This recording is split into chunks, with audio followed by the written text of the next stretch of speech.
This title is narrated with virtual voice, computer-generated narration for audiobooks.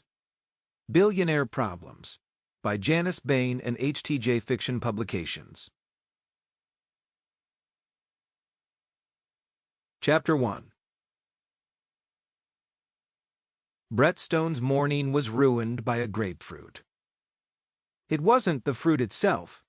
The grapefruit was flawless, pink, chilled, cut into precise crescents, and arranged on bone china that had once belonged to a European duke with a gambling problem. The issue was that the spoon had been placed on the wrong side of the plate. Brett noticed immediately because Brett noticed everything that inconvenienced him, and almost nothing else. He stared at it from the edge of the infinity pool, sunglasses still on, towel folded with unnecessary thickness beneath his elbows. The Mediterranean spread itself obediently in the distance. Somewhere behind him, a waiter waited. "This," Brett said, tapping the air with one finger, "is a left-side spoon situation." The waiter apologized as if Brett had accused him of treason and hurried to correct the mistake. Brett sighed, not angrily, but with the weary disappointment of a man who expected better from the world and was constantly proven right. Brett Stone was 34 years old and had not worked a single day in his life. This fact did not trouble him, mostly because nothing ever had. He had been educated at schools whose names people dropped to sound impressive, studied subjects he found genuinely interesting, and graduated with honors that now lived in a drawer somewhere, possibly in another country. His intelligence had never been in doubt. Its application, however, had remained theoretical. At the moment, Brett was technically in Monaco, though he had woken up that morning unsure which country he was in until Catherine reminded him. "Monaco," she'd said, without looking up from her tablet. "Again." "Oh," Brett had replied. "Right, the one with the yachts." They were all the one with the yachts, as far as Brett was concerned.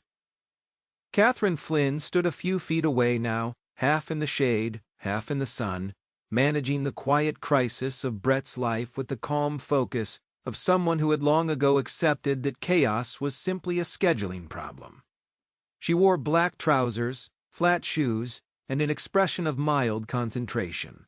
Her tablet chirped softly every few minutes, like a well-trained bird. Brett gestured vaguely toward the pool. "Did we ever fix the thing with the jet temperature?" "Yes," Catherine said. "It's warmer now." "Too warm," Brett said. "I don't want to feel like I'm being hugged by the sea." Catherine made a note. She did not ask follow-up questions. She rarely did. Years of working for Brett had taught her that precision mattered more than understanding. Brett slipped into the pool anyway, because mild annoyance was not a reason to change one's plans. He swam one lazy lap, emerged, and accepted a towel from someone whose name he did not know. He wondered briefly if he should know it, decided that would require effort, and dismissed the thought. "What's next?" he asked. Catherine checked her screen. "Lunch with the investment banker, 1 o'clock, private dining room." "Do I like him?" "You liked him last time." "What changed?" "You forgot." Brett smiled. "That tracks." He lay back on the lounge chair and stared at the sky. Somewhere in his mind, numbers drifted in and out, currency conversions, time zones, logistics. He could, if pressed, explain the economic relationship between three countries whose flags he confused regularly. He knew how markets behaved, how leverage worked, how to spot inefficiencies. None of this had ever seemed urgent. Instead, Brett had perfected the art of existing comfortably wherever he happened to be. Airports recognized him. Hotels anticipated him.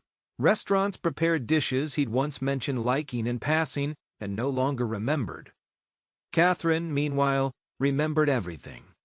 She moved through Brett's life like a quiet engineer, reinforcing beams before they collapsed, redirecting disasters into minor inconveniences. Flights were booked. Apologies were sent. Contracts were signed by someone else. To keep listening to this audiobook, I've left you a link in the description so you can do it, at no cost thanks to Audible's 30-day free trial.